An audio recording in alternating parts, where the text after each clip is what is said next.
The morning began like any other. Birds chirped faintly in the distance. A gentle wind rustled the branches of the maple trees lining the suburban streets of North Glen, Missouri. But something felt off. Jackson Hale stood on the porch of his modest home, coffee in hand, scanning the horizon. A strange static buzz echoed faintly from the radio sitting beside him. The emergency alert system had gone off 3 times already that morning.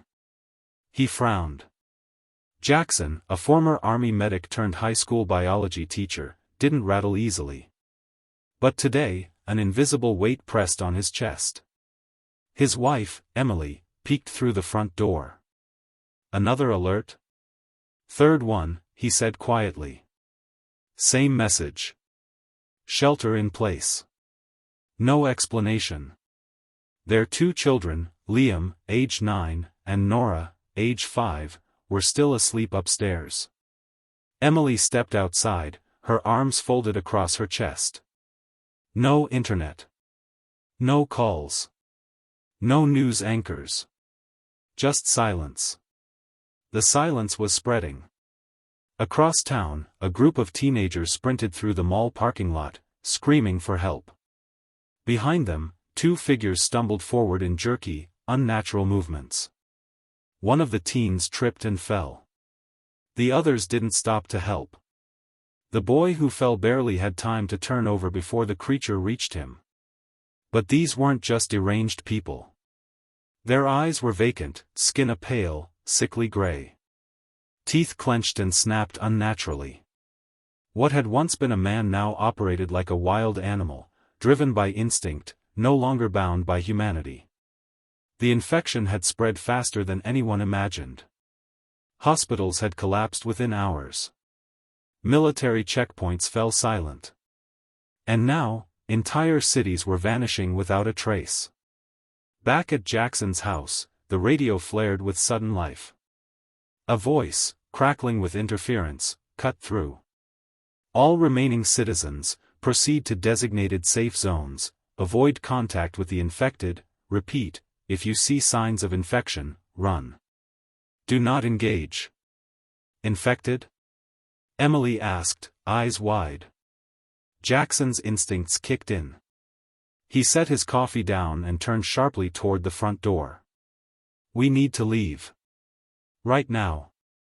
Emily stared at him, confused. "Go where?" "Safe zone. Fort Wainwright. It's 30 miles south. If that broadcast's legit, it'll be heavily guarded." "But what about?" Jackson grabbed her hands. "We stay, we die. We move now." By the time they finished packing emergency supplies, strange sounds had begun echoing down their street, distant growls, then the unmistakable sound of windows shattering. A neighbor's dog barked frantically, then yelped once before silence. Jackson peeked out the back window and froze. A group of 5 figures stumbled up the street, mouths hanging open, skin sagging from their bones, eyes glazed and unblinking. One of them wore a police uniform, its badge stained and torn. Jackson turned away. "Don't look. Get the kids. We're leaving through the woods." He had trained for combat before. He'd seen horror. But nothing prepared him for this. As the family moved through the backyard, the air felt thick with dread. Nora clung to Emily's hand, while Liam carried a small flashlight. They reached the woods and followed an old hiking trail Jackson used to jog every weekend. "We'll stick to the trees," Jackson whispered. "Avoid roads. Avoid cities." Halfway down the trail, they heard the first scream. Then another. Then gunshots. Jackson crouched low, motioning his family to stop. From behind a fallen log, he saw a group of survivors running, some armed, others bleeding, being chased by at least a dozen of the infected. One man tried to fire a flare gun, but the infected were too fast. The flare soared upward but failed to reach help. Jackson watched in horror as 2 survivors were dragged down, their cries silenced by snarls. Then, one of the infected turned its head. It saw them. "Run!" Jackson shouted. The forest exploded into chaos. Branches snapped under their feet. Emily clutched Nora, running full speed. Liam tripped once but got back up, following his dad's lead. Behind them, growls grew louder. Jackson drew the only weapon he had, a rusty old hatchet from their camping gear, and swung it back at the closest attacker. The blade connected with a dull thud, sending the creature falling. But more came. Always more. They reached an abandoned ranger station. The windows were shattered, but the door still held. Jackson kicked it open, ushered everyone inside, and slammed it shut behind them. For now, they were safe. Panting, Emily collapsed to the floor. What are they?" Jackson didn't answer immediately. He looked through the crack in the window, eyes narrowed at the figure stumbling through the trees. "I don't know," he said finally. "But whatever happened, this isn't just an outbreak. This is the fall of everything." Outside, the growling faded. For now. Inside, the Hale family sat in silence, the weight of a dying world pressing on them. And somewhere beyond the forest, in the ruins of America's broken cities, the real battle was only beginning. Let me know when you're ready for part 2. Inside the ranger station, the stale air smelled of old wood, mildew, and faint traces of smoke. Jackson Hale had found a lantern, half full of fuel, and lit it to push back the creeping darkness. Shadows danced across the cracked walls, and every creak of the floorboards made everyone jump. Emily sat with the kids, holding them close as they dozed in uneasy sleep. Outside, the growling had stopped, for now, but the sense of safety was fragile. Jackson kept a watch near the boarded-up windows, peering through gaps in the wood, hoping the forest would stay quiet a little longer. Suddenly, a faint thud echoed against the back wall. Jackson froze. Another thump followed, slower this time. He gripped the hatchet and moved silently toward the sound. Then, another noise, this one sharper. Not infected. This was different. He crouched and eased open a side window. Outside stood a young man in his 20s, breathing heavily and holding a crowbar. His clothes were torn, and his eyes darted wildly as if expecting something to leap from the trees. Jackson opened the window just enough. "You followed them here?" "No," the man whispered, desperate. I was running from them. Please, I don't want to die out here." Jackson studied him for a moment longer, then nodded. "Go around. Front door." The stranger stumbled in moments later, gasping. "Name's Cody. From Bentonville. I was with a group, but they didn't make it. These things, they don't stop. They don't get tired." "Did they bite you?" Jackson asked coldly. "No. I swear. Check me if you want." Jackson nodded slowly. Emily looked up, eyes wary but relieved that another living soul had survived. "We're heading to Fort Wainwright," Jackson said. "You heard the broadcast?" Cody shook his head. "Last thing I heard was 2 days ago. Then the towers went silent." "I heard it this morning," Jackson replied. "If the signal's still up, maybe the base is still holding." Cody looked doubtful. "If it is, it won't be for long. These things, they're spreading faster than fire." Outside, a wolf howled deep in the distance. Cody flinched. Jackson scanned the group. "We rest a few hours. At first light, we move." Dawn came with a pale orange glow filtering through the treetops. Jackson, Cody, Emily, and the kids moved cautiously through the woods. The forest seemed emptier than before, no birds, no squirrels, just silence. They passed an abandoned logging site littered with overturned equipment and splashes of something dark on the ground. Jackson raised his hand and stopped the group. He pointed ahead, half buried in the undergrowth, a figure lay motionless. It wore a military uniform. They approached slowly. Cody knelt to check. Dead. No bite marks, though. Jackson grabbed the soldier's ID. Sergeant Reyes. 47th Infantry. Emily looked around. Why would a soldier be all the way out here, alone? They didn't have time to answer. A static noise crackled faintly. Cody turned his head. You hear that? Jackson scanned the body and found a damaged radio clipped to the soldier's vest. He twisted the knob. A voice, barely audible, cut through. Unit Charlie. Base overrun, survivors retreating east, repeat, base compromised. Everyone froze. Fort Wainwright's gone? Emily asked, voice shaking. Jackson stared at the radio. The signal broke apart, fading into static again. Cody looked pale. Then where do we go? Jackson exhaled sharply. If Wainwright fell, there's still a chance smaller units survived.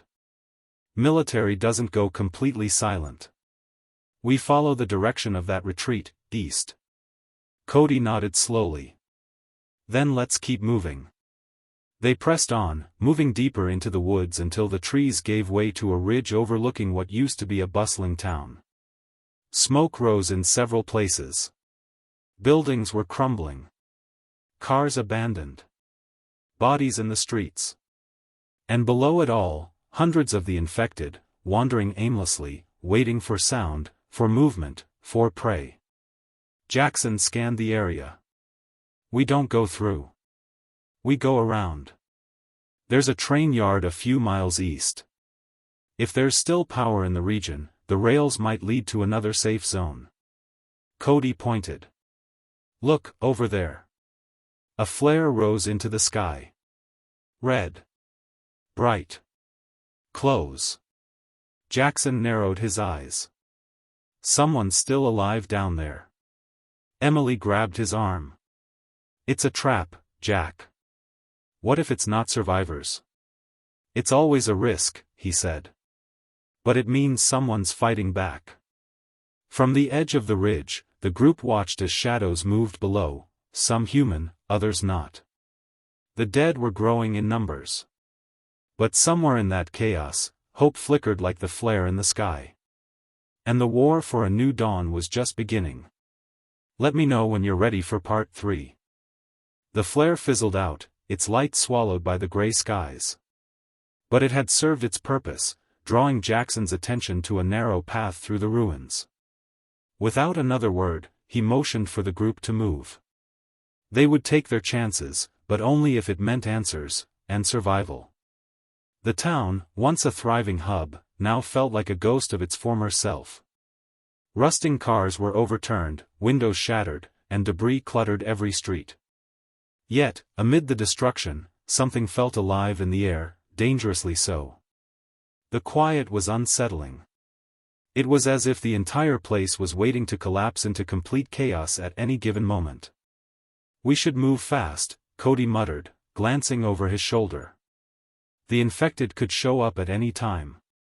They're not just wandering anymore, they're hunting. Jackson nodded grimly. Stay close. Don't draw attention. They moved quickly, sticking to the shadows of the half-destroyed buildings. Emily kept her children close, but Liam's curiosity seemed to get the better of him. He whispered, "Do you think they're people, still?" Jackson crouched beside him. "Not anymore, kid. They used to be people, but not now." Liam nodded, though the fear in his eyes was impossible to hide. He clung to his sister's hand as they navigated the wreckage of a collapsed storefront. Their path led them deeper into the abandoned town. At every corner, Jackson kept a vigilant eye, every step filled with tension. The train yard was just ahead. The distant sound of clanking metal reached their ears as they moved closer. Jackson motioned for silence. They crouched behind an old brick building and peered around the corner. The train yard stretched ahead of them, dark, abandoned cars lining the tracks, with some sitting ominously still and others scattered, as if someone had been trying to load them in a rush. "Are you sure this is the way?"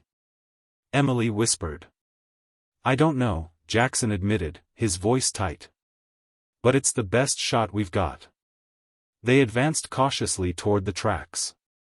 The closer they got, the more Jackson could hear the unmistakable sounds of movement, the sound of boots hitting metal, low murmurs, and the occasional clash of something scraping against the train cars. Suddenly, there was a loud bang, followed by a series of rapid footsteps. Jackson's heart raced. "Stay down," he hissed. A figure darted out from behind a train car, moving with precision. It was a soldier. His uniform was dirted, but he carried himself with the confidence of someone who knew how to survive. He stopped for a moment, scanning the area, his weapon drawn and ready. Jackson's breath caught in his throat. This was no time to engage unless absolutely necessary. He motioned for Cody to follow him and quickly darted behind a nearby car. The soldier's eyes flicked toward them. "Who's there?" His voice was low but urgent. Jackson raised his hands in a gesture of peace. "We're just looking for survivors." The soldier's stance shifted. "You're lucky I'm not on a kill-on-sight order." "What are you doing here?" "We're headed east," Jackson said, his voice steady despite the adrenaline rushing through him. "Heard the flare. Thought it was someone still fighting back." The soldier hesitated, then lowered his weapon slightly. "It wasn't supposed to be a beacon. We were trying to get a message out, but things went sideways real quick." Cody stepped forward, his face pale. "What happened? What's going on out here?" The soldier looked around cautiously, then motioned for them to follow him into the relative safety of a nearby train car. Inside, a small camp had been set up. A couple of makeshift beds, some gear, and a stove were the only signs of life. "We've been holding out here for a few days now," the soldier explained. "But we're not alone. They've been closing in. The infected, they're not just mindless now. They're coordinating." Jackson frowned. "Coordinating?" The soldier nodded grimly. "There's something changing. We've seen them act like they're hunting in groups, not just wandering around. They're getting smarter. I don't know how much longer we can hold out." Emily stepped forward, her voice shaky. "We saw them, outside the woods. They weren't just stumbling anymore. They were following us." The soldier looked at her with something like understanding. "They're learning. That's the part that's terrifying. They adapt faster than we can. And there's no one to help. The government's gone. The military's scattered. Fort Wainwright's fallen, just like all the others." Cody clenched his fists. "Then what are we supposed to do? How do we fight them if they're evolving?" "You don't fight them head-on," the soldier said, his tone harsh but calm. "You survive. You get out of the cities, get to higher ground, stay hidden. We've had a few reports from survivors further east. There's still hope. Maybe." Jackson exchanged a look with Emily. The word maybe hung in the air like a bad omen, but it was all they had. "Where do we go from here?" The soldier's eyes flickered to the east, beyond the horizon. "There's a safe zone up ahead. It's not much, but it's all we've got." Jackson didn't hesitate. "Then we go." Cody gave the soldier a final look. "What happens if the infected catch up?" "Then you fight," the soldier replied, a faint glimmer of steel in his eyes. "And pray that you're faster than them." With no other choice, Jackson led his family and Cody out of the train yard, keeping close to the shadows. The infected might be evolving, but so were they. Every step, every decision counted. And deep inside, Jackson knew something else: this battle, this fight for survival, was just beginning. The road ahead was uncertain, but one thing was clear: whatever came next, they had no intention of giving up. Let me know when you're ready for part 4. The sky had darkened by the time they reached the edge of a new stretch of woods. The atmosphere felt heavier now, more oppressive as the night crept in. A dull hum of distant sirens echoed in the air, likely from what was left of the nearby cities, but it felt as though the world itself had been swallowed whole by the storm of the apocalypse. The soldier, who had introduced himself as Sergeant Daniels, kept his pace steady. He had been mostly silent since their departure from the train yard, but his eyes remained alert, constantly scanning the horizon. Jackson couldn't tell whether it was nerves or experience driving him. Probably both. The group followed him closely, stepping carefully over the undergrowth that seemed to grow thicker as they moved. Emily kept the kids as close as possible, her arm wrapped tightly around her son, Liam. His face was pale, his eyes wide with fear. The past few days had left little room for hope, and the boy had grown used to seeing his mother's worry. "We're close now," Sergeant Daniels finally said, his voice low. "We should reach the safe zone by first light. But we need to stay alert. I don't trust the quiet." The group nodded silently, each of them feeling the weight of his words. Jackson had been running on pure instinct, his mind pushing the doubt and fear to the back of his mind. Every decision mattered now, every move they made, every step they took, could determine whether they would see the next day. But as they marched deeper into the unknown, a part of him couldn't shake the feeling that things were about to get worse. Ahead, the trees began to thin, and the ground sloped upward, revealing the remnants of a highway that stretched like a scar across the landscape. Abandoned vehicles sat scattered along the road, some half sunk into the earth, others burned beyond recognition. Jackson paused at the edge of the highway, scanning the area. "This is it," Sergeant Daniels muttered. "Once we cross this, we're in uncharted territory. We won't be able to go back if it's compromised." The thought of retreating now felt like a distant memory. Jackson could see it in everyone's eyes, there was no turning back. They had already crossed the line. No more waiting for answers. No more hiding. If they were to survive, they would have to keep pushing forward, no matter the cost. Emily pulled Jackson aside for a moment. "Do you think we're really going to make it to this safe zone?" Her voice trembled, but there was strength behind it. "We're getting close to the end of the line." He took a deep breath. "I don't know. But it's the only shot we've got." The alternative, he trailed off, not needing to finish the thought. The alternative was too horrifying to contemplate. They had seen it with their own eyes, witnessed firsthand the kind of world the infected were making. But as much as Jackson wanted to reassure her, there was an undeniable sense of dread building in the pit of his stomach. "Listen," he said softly, his hand gently squeezing hers. "We stick together, okay? We move quickly, keep our heads down, and get to that safe zone. We'll survive. I promise." Emily nodded, though her eyes betrayed the worry that was impossible to hide. "Promise me we won't let anything happen to them." Jackson watched the kids for a moment, then turned back to her. "I won't let anything happen to any of you." They shared a moment of quiet understanding, the weight of their new reality settling heavily around them. Survival wasn't just about food, water, or shelter anymore. It was about protecting the ones you loved, and fighting tooth and nail to keep that last shred of hope alive. A sudden movement in the distance caught Jackson's attention. Something, or someone, was approaching from the tree line. "Get down," he whispered sharply. Everyone dropped low to the ground. The forest went silent, save for the occasional rustling of leaves.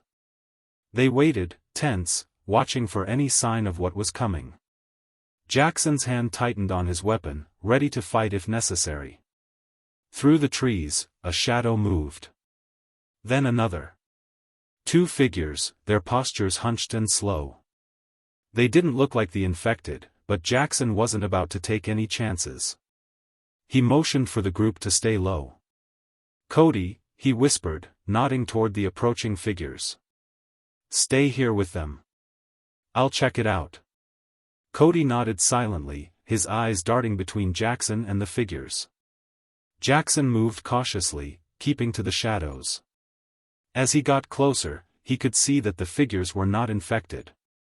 They were human, though ragged and desperate. He called out softly. "Hey! You out there!" The figures stopped abruptly, and one raised a hand in caution.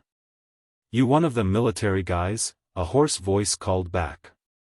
Jackson emerged slowly from the trees, hands raised in a gesture of peace. "Not military. Just survivors." "You alone?" The two figures glanced at each other before stepping into full view. One was a man, his face gaunt and tired, the other a woman, similarly thin but with eyes that were still sharp, vigilant. "We're not alone anymore," the man said. "And we wouldn't suggest coming any closer." Jackson's heart skipped a beat. More survivors? But something in the man's voice sent a chill through him. This wasn't just about finding people, it was about surviving the unknown. "What's your story?" Jackson asked, keeping his tone calm. The woman spoke up. "We were part of a larger group. But, they're gone now. Infected. Or worse. We barely made it out. Now, we're just trying to get somewhere safe." Jackson exchanged a look with Sergeant Daniels, who had approached quietly behind him. The soldier nodded subtly. "We're headed east." "Same as you, I guess." The woman hesitated, then took a few cautious steps forward. "There's no safe zone out there. If you keep going, you'll find out the hard way." Jackson's stomach turned. He had hoped the whispers about a safe haven were true, but now he wasn't so sure. "What are you talking about?" he asked, his voice tight. The man's eyes locked onto Jackson's. "The East is crawling with them. The infected, they're getting smarter. You'll be walking right into a trap. Let me know when you're ready for part 5. The woman's warning hung in the air like a dark cloud, and Jackson felt the weight of it settle on his shoulders. He stared at her, trying to read her eyes, but there was only the coldness of someone who had seen too much. "You don't understand," she continued, her voice strained. "What's out there isn't just the infected anymore. They're changing. They're learning. They're adapting." Jackson's mind raced. This wasn't just another survivor warning. This was a desperate plea. He glanced back at the group, the kids still huddled together, their eyes wide with uncertainty. He could see the fear creeping into their faces as they overheard the conversation. "They're smarter than they used to be," the man added, stepping closer. His face was haggard, eyes sunken from lack of sleep. "They move in packs now. They don't just wander around aimlessly. They set traps. They think." Sergeant Daniels, who had been quiet until now, shifted uneasily. "I've seen it. Back at the old base. They're not just mindless. I've seen them work together. And I've seen things that, well, I can't explain. But it's worse than we thought." Jackson absorbed the information, trying to piece it together. His gut told him to listen, to take these warnings seriously, but there was still a part of him that didn't want to believe it. The idea that the infected could be evolving was almost too much to bear. "Why haven't you stayed with your group?" Emily asked, her voice quiet but firm. "Why are you out here alone?" The man exchanged a look with the woman, a silent communication passing between them. Finally, the woman spoke again, her voice breaking slightly. "We tried. We fought. But there's nothing left. The groups that are left, they've lost their will to fight. They're giving in to fear, to despair. We barely got away. And now we don't know where to go." Jackson's heart sank. The truth of their situation was undeniable. No matter how much they wanted to push forward, the world was no longer a place of simple survival. They were caught in a war, not just against the infected, but against the very breakdown of civilization itself. People were turning against each other. Trust was a luxury they couldn't afford. "We'll help you," Jackson said finally, his voice steady despite the growing uncertainty gnawing at him. "But you need to tell us everything you know about the East.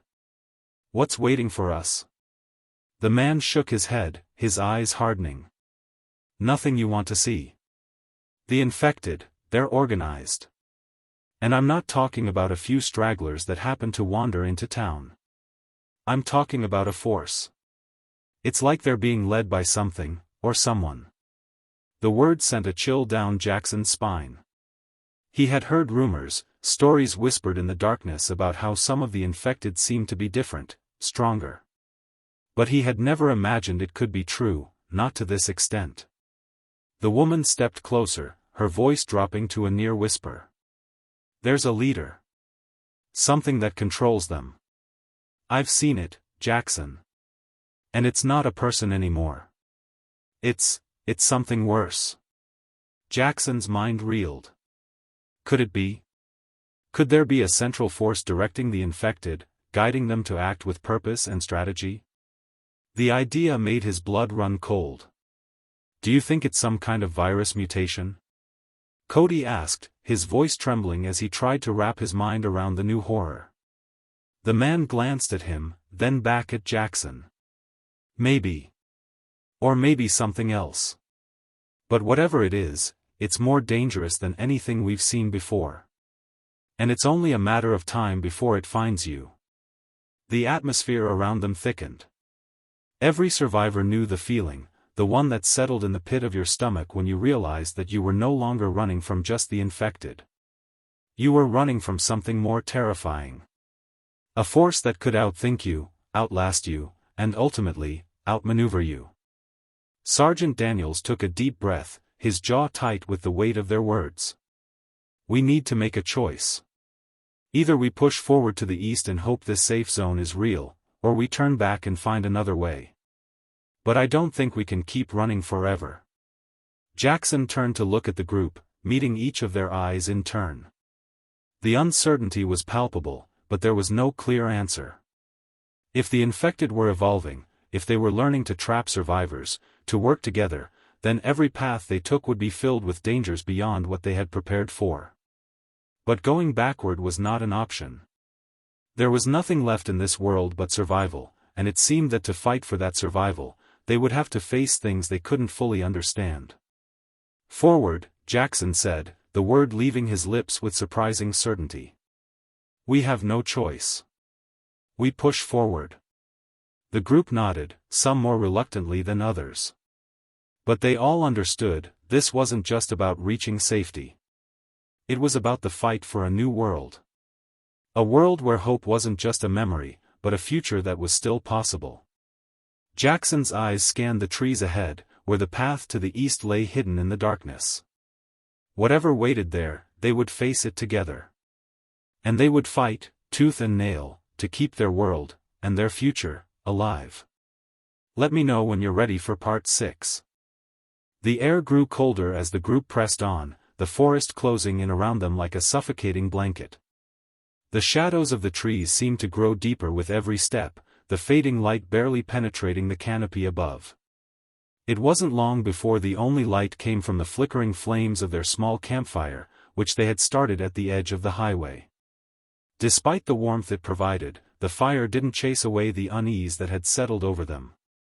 Jackson couldn't shake the feeling that they were being watched. Every crack of a twig, every rustle of leaves in the distance made his hand tighten around the grip of his weapon. The stories they had heard from the survivors were already starting to feel like a living nightmare.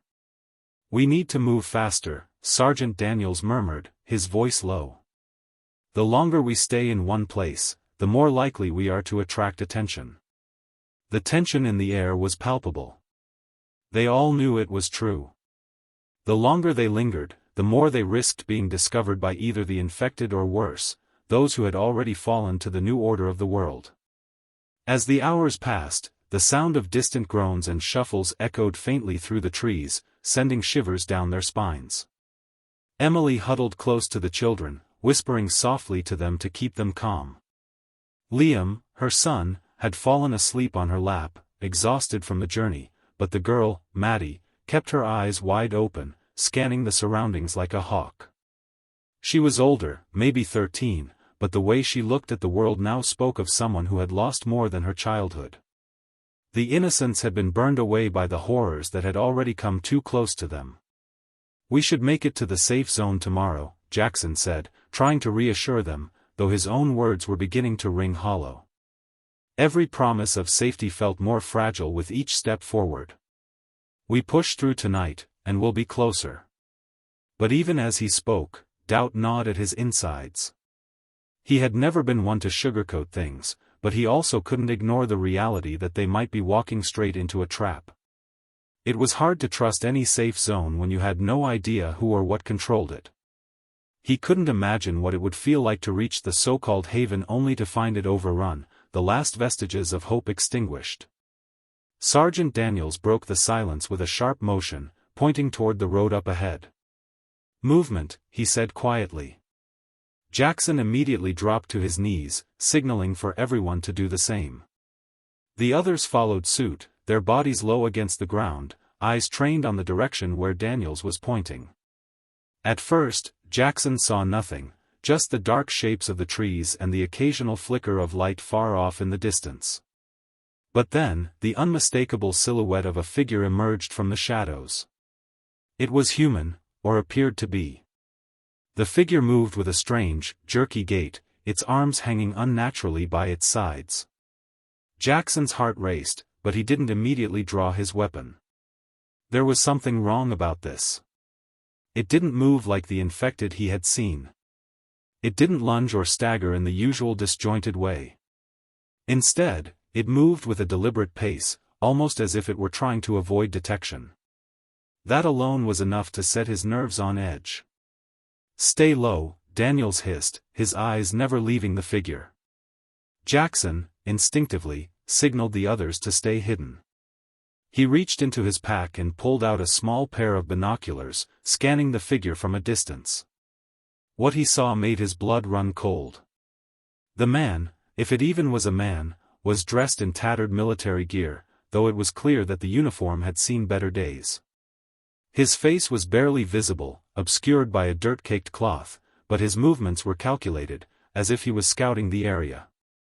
"Do you think he's one of them?" Emily whispered, her voice trembling. "I don't know," Jackson muttered under his breath, still watching through the binoculars. There was something off about this man, and it sent a deep sense of dread through him. Daniels motioned for Jackson to stay back. "Let him pass. We don't know what he's here for yet. Moving now might draw attention." They watched in tense silence as the figure continued on, slowly moving further into the darkened woods. He hadn't acknowledged their presence, which was strange in itself. A typical infected, or even a group of survivors, would have at least made some noise. But this man? This figure? He was the embodiment of stillness. Everything about him felt like a shadow, slipping through the night unnoticed. And then, just as he was about to disappear into the tree line, Jackson saw something that made his heart drop. A flash of red, a signal of some kind. It was a brief, deliberate gesture, but it was enough for Jackson to recognize the meaning. This man wasn't alone. He had a purpose. "Get ready," Jackson whispered. "We might not be alone for long." Sergeant Daniels immediately shifted into a defensive position. The others, too, braced themselves for what might be coming. Jackson's mind raced as he tried to figure out the implications. The figure wasn't just a wandering survivor, he was part of something. A group? Or worse, a trap. Jackson couldn't risk waiting much longer. Every instinct told him they needed to move now. "We go around him," Daniels said, his voice tight. "Stay out of sight. We don't want to find out what he's part of just yet." With no time to waste, the group quickly adjusted their positions, moving deeper into the woods in a wide arc, hoping to keep their distance from whatever this figure was connected to. As Jackson led the way, his thoughts kept returning to the same chilling question: who was he signaling? And why did it feel like they were walking straight into something far darker than they had anticipated? Let me know when you're ready for part 7. The air had shifted. A weighty tension clung to the silence around them as the group moved quickly but cautiously through the woods. Jackson led, the sound of his boots muffled by the soft underbrush beneath him. He could feel the unease creeping in, the knowledge that something was off, something much larger than what they had first expected. Every so often, they would hear a distant groan, a telltale sound of the infected wandering nearby, but they didn't stop. They couldn't afford to. Not with that figure still out there. Behind him, Emily and the children kept close. The strain was evident in their faces. They were tired, their energy waning with each step they took, but they kept moving. Their survival depended on it. "Keep your distance," Jackson whispered over his shoulder. "No noise. We stay hidden." Sergeant Daniels, ever the soldier, kept a sharp eye on their surroundings, his hand resting on the hilt of his weapon. He had been through this kind of chaos before, but even he couldn't shake the feeling that something far worse was out there, just waiting for the right moment to strike. The deeper they went, the thicker the trees became. The canopy above blocked out most of the sky, and the only light left was the occasional glimmer of the moon peeking through the leaves. Jackson knew they couldn't keep up this pace for much longer. They needed shelter. They needed answers. Minutes felt like hours as they pushed through the dark. Jackson's mind kept circling back to that man in military garb. It was clear now that the figure wasn't alone. Whoever was behind him had to be nearby, and there was no telling whether they were friend or foe. Suddenly, there was a rustle in the bushes to the left. Everyone froze. Jackson's heart skipped a beat. His first instinct was to turn and face the noise, weapon ready, but he stopped himself just in time. The noise wasn't the familiar shuffle of the infected. It was too organized. Too deliberate. A shape emerged from the darkness, a figure stepping out of the trees. It was a man, his face partially obscured by a helmet and dirt, but his stance was firm, the way he carried himself suggesting that he knew exactly what he was doing. He was armed, a rifle slung across his back. Jackson's breath hitched. This wasn't a random survivor. This was someone with purpose. And that sent a cold chill down his spine. "Easy," Sergeant Daniels murmured, slowly raising his hand to stop anyone from reacting too hastily. The man didn't speak immediately. Instead, he studied the group, his eyes flicking between them with sharp intensity. The tension in the air was thick enough to cut with a knife. "Not the best place to be out in the open," the man said finally, his voice low but steady. "You're too exposed." Jackson stayed silent for a moment, trying to read the man's intentions. He didn't make a move, keeping his eyes fixed on the stranger. "Who are you?" Jackson asked, his voice cautious but firm. The man's lips curled into a thin, knowing smile. "Just someone trying to survive. Like you." His gaze shifted over their group, and Jackson caught a glimpse of something in his eyes, a flicker of recognition, maybe even a hint of suspicion. "We're just passing through," Jackson said. He wasn't about to trust this man, not until he had a better understanding of who or what he was dealing with. The stranger nodded slowly. "I figured. You're heading east, aren't you?" Jackson felt a cold twinge of unease. How did this man know that? Had someone been watching them all along? "Why do you care?" Emily asked, her voice sharp with the edge of fear. She hadn't moved from her spot near the children, but her eyes were locked on the stranger, distrust evident in every line of her face. The man shrugged nonchalantly. "Because people like you are why I'm still breathing. I've seen what happens to those who go alone. I've seen what happens to the ones who don't make it to the east." The mention of the east caught Jackson's attention. Was he talking about the supposed safe zone? Was this man just another survivor looking to latch onto whatever hope remained, or did he know something more? "Look," the man continued, "there are safer places. Places you won't find on any map. But getting there means moving fast. And staying out of sight. This place? It's crawling with them. Jackson felt his heart tighten. The words hung heavy in the air, crawling with them. He had heard the stories, the rumors, but hearing them from this stranger added weight to the fears that had already taken root in his mind. Whatever was out there, they weren't just fighting for survival anymore. They were fighting for control. Where? Jackson asked, his voice more insistent now. The stranger didn't answer immediately. Instead, he glanced behind him, as if making sure they weren't being watched. Not here. Follow me. I'll show you. Without another word, he turned and melted into the woods, moving swiftly but silently, like a shadow. Jackson hesitated, glancing at Sergeant Daniels for confirmation. This is a risk, Daniels said, his voice low. But if he knows more, we need to take it. Jackson nodded. He couldn't ignore the gnawing sense of urgency that had settled over him. This man, whether friend or foe, was their only lead. They had to follow him. The group moved quickly, staying as silent as possible, their senses heightened as they entered deeper into the woods.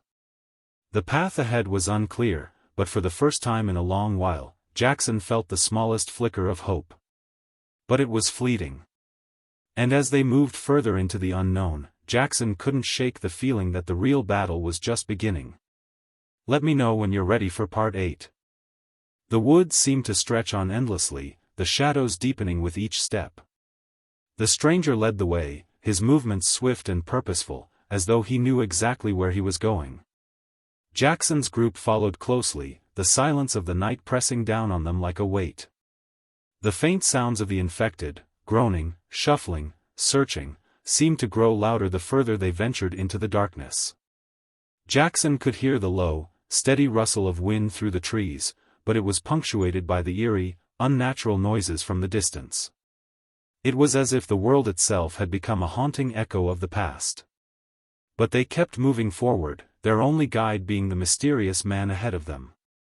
After what felt like an eternity, the stranger stopped in front of a large, overgrown stone wall, nearly hidden by the dense vegetation. The sight of it made Jackson's heart race. This wasn't a natural formation. It looked man-made. The remnants of a civilization that had once stood tall, now reduced to rubble and forgotten. This is it, the stranger said, his voice barely above a whisper. Jackson scanned the area. There was no sign of movement, no hint of danger immediately nearby. Still, he felt a gnawing sense of unease. They weren't alone. They never were. The man pushed aside some foliage to reveal a hidden gate, rusted, but still intact. It was old, and its once bright colors had long since faded, but it was still standing. This is a safe zone? Emily asked, her voice filled with skepticism. Are you sure it's not just another trap? The stranger's eyes met hers with a calmness that was almost unsettling. It's not a trap. I wouldn't bring you here if it were. Without further hesitation, he pushed open the gate, revealing a narrow path that led deeper into the unknown. Jackson hesitated for a moment, but then motioned for his group to follow. They had come this far, there was no turning back now. The path beyond the gate was narrow but surprisingly clear, as though it had been maintained even through the chaos. The walls surrounding them were high and imposing, but Jackson could feel a strange sense of security within them. For the first time in what felt like years, there was a glimmer of something more than just survival. This place, whatever it was, had been untouched by the horrors that had ravaged the rest of the country. As they moved deeper into the compound, Jackson couldn't help but notice the small signs of life that dotted the area, abandoned homes, makeshift gardens, and even a few lights in the distance. It was quiet, almost too quiet, but there was something comforting in the stillness. This is where we rebuild, the stranger said, his voice distant now. This is where the last of us have come together to survive. We have resources, we have shelter, and we have a plan. A plan for what? Jackson asked, his voice cautious. The stranger turned to him, his eyes hardening. A plan to take back what's ours. To reclaim this land from the chaos. From the infected. From those who would see us fall. Jackson felt a chill run down his spine. This man wasn't just leading them to safety. He had an agenda. And as much as Jackson hated to admit it, the idea of fighting back, of actually standing a chance, was something he couldn't ignore. They had been running for too long, hiding from the world that had been torn apart. They reached a small, fortified building at the heart of the compound. The door was wide open, revealing a room filled with maps, supplies, and people. More survivors. Some were speaking in hushed tones, others were studying blueprints of what Jackson could only assume were plans for their next move. The man stopped at the door, turning to face Jackson. "This is where you decide.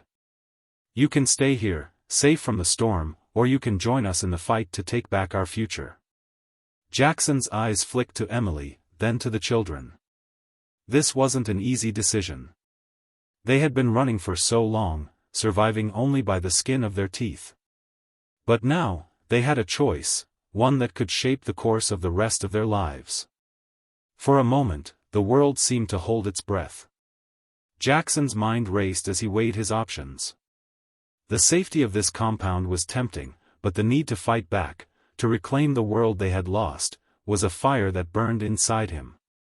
He looked at the strangers around him, and a sense of purpose began to form within him. They could be part of something bigger than just survival. "I'll stay," Jackson said, his voice steady. "But we fight on our terms. No more running." The stranger nodded, a rare flicker of respect in his eyes. "Good. Welcome to the new world."